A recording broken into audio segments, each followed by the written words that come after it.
नमस्कार, मैं हूं एस के अनिल और आज के इस डीएनए टेस्ट में हम लेने जा रहे हैं पराशर ज्योतिष को। आइए देखते हैं पराशर ज्योतिष से भविष्य फल कथन करने के लिए षडवर्गों का जो इस्तेमाल है वो कितना सही और कितना गलत है।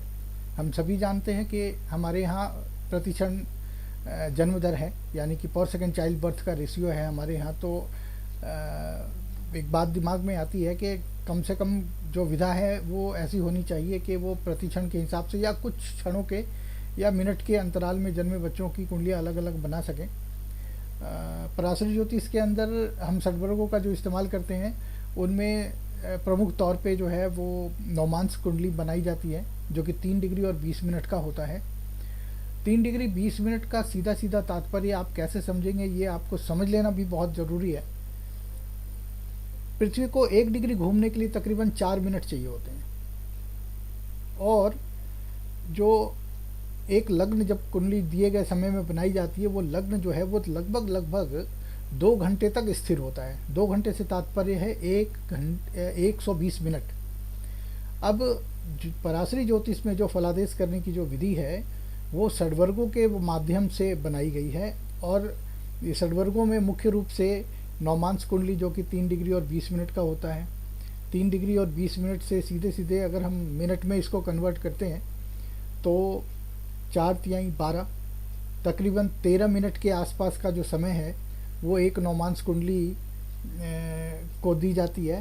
तो 13 मिनट में आप जातक के वैवाहिक जीवन के लिए, जातक के जीवन में जो खुशियां हैं, जो संपन्नता है, जो ऑस्पिशियस जो इवेंट है उसके लिए आप इसको देखते हैं। तो आप देखिए, मोटा मोटी अगर मैं बोलूँ 13 मिनट 13 × 60, तो 780 बच्चों का जो एक वर्ग है वो इसके अंदर आता है। इससे कम आप नहीं कर सकते। अगर किसी के दाम्पत्य जीवन में पता करना है क्या चल रहा है उसके कुंडली में, या उसके जीवन में क्या अच्छा होने वाला है या हो रहा है उसके बारे में पता करना है, तो ये ग्रुप जो बनेगा वो 780 बच्चे का संभावित है। संभव है कि ये कम या थोड़ा ज़्यादा हो जाए, लेकिन अनुपात में देखेंगे यदि प्रतिक्षण के जन्म दर के हिसाब से अगर लेते हैं तो।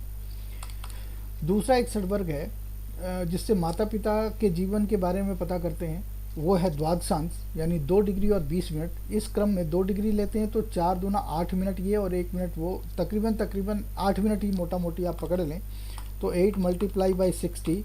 तो यदि कोई दिए गए कुंडली के बारे में अगर आप विवेचन करें तो उनके माता पिता का भविष्य फल जब आप कर रहे हैं तो आप ये मान के चले कि इस विधा से भविष्य फल कथन में तकरीबन 480 जो अभिभावक हैं उनके बारे में भविष्य फल एक जैसी होगी, क्योंकि आपका डिवीज़न जो है वो 2 डिग्री और 20 मिनट तक जो सीमित किया गया है, इससे जो कम है वो आप नहीं कर सकते।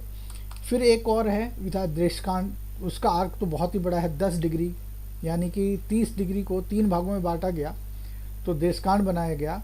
इस हिसाब से कहा गया कि जो देशकांड है उससे छोटे भाई बहन के बारे में पता करते हैं तो 10 डिग्री × 4, क्योंकि 1 डिग्री 4 मिनट का है। इसी प्रकार से तकरीबन 40 मिनट मिले, और 40 मिनट को मल्टीप्लाई बाई अगर 60 करते हैं तो तकरीबन 2400 बच्चों का, यानी कि जो भी आप कुंडली देख रहे हैं उनमें अगर किसी के भाई बहन के बारे में आपको फलादेश करना है तो 2400 भाई बहनों के बारे में एक जैसा फलादेश करेंगे आप, क्योंकि उससे कम जो है वो नहीं हो सकता। एक और है होरा, जिससे आप धन और संपदा का ज्ञान करते हैं। तो जो होरा है वो उनको 2 भागों में बांटा गया 15-15 डिग्री का। तो 15 डिग्री, फिर वही बात हो गई यहाँ पे 3600 बच्चे का जो धन संबंधी बातें होंगी वो बिल्कुल एक जैसी होंगी। तो इस प्रकार से यदि षडवर्गों के माध्यम से भविष्य फल कथन जो है वो अगर हम कर रहे हैं तो थोड़ा सा अटपटा है।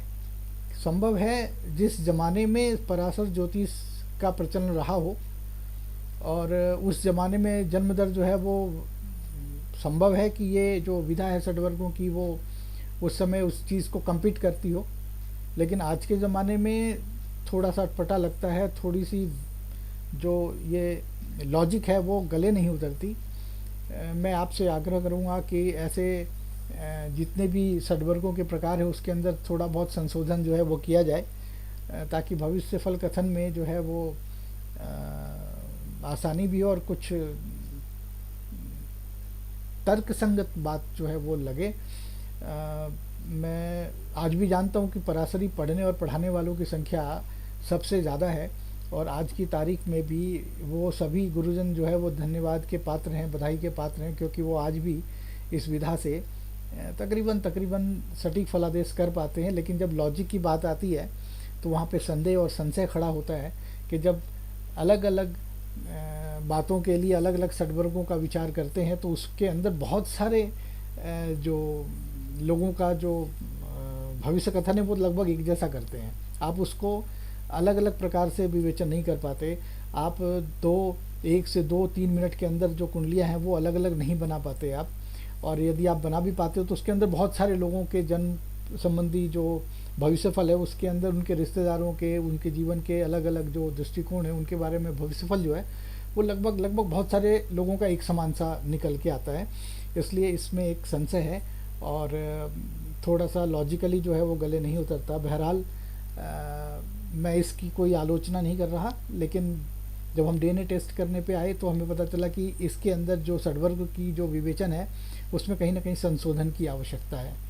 अगले एपिसोड में हम किसी और ज्योतिषीय विधाओं के बारे में चर्चा करेंगे। तब तक के लिए नमस्कार।